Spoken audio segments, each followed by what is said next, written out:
पैसे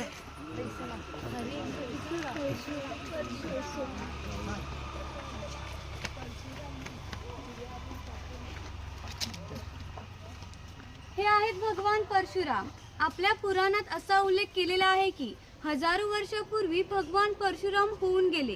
त्यांनी संपूर्ण पृथ्वी जिंकून घेतली व जिंकून घेतलेली संपूर्ण पृथ्वी त्यांनी दान केली।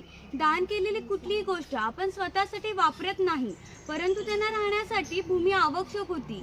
आज आपण ज्या ठिकाणी उभे आहोत त्या ठिकाणी हजारो वर्षापूर्वी समुद्र होता। त्यांनी त्याच्याशी युद्ध केले व त्याला 40 ते 50 किलोमीटर पाठीमागे ढकलले व ते सुंदर कोकण प्रदेशाची निर्मिती केली। म्हणून या कोकण प्रदेशाला परशुरामाची भूमी असे म्हणतात। हे सारे कोकण दऱ्याखोऱ्यांनी वेढलेले आहे।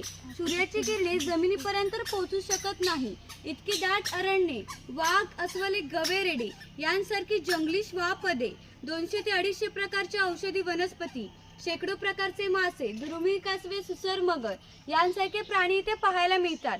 कोकणामध्ये लाल रंगाचा जांभा नावाचा दगड मिळतो। त्या जांभा दगडापासून हा जो पक्का रोड बांधलेला आहे याला कोकणी भाषेमध्ये पाखाडी असे म्हणतात।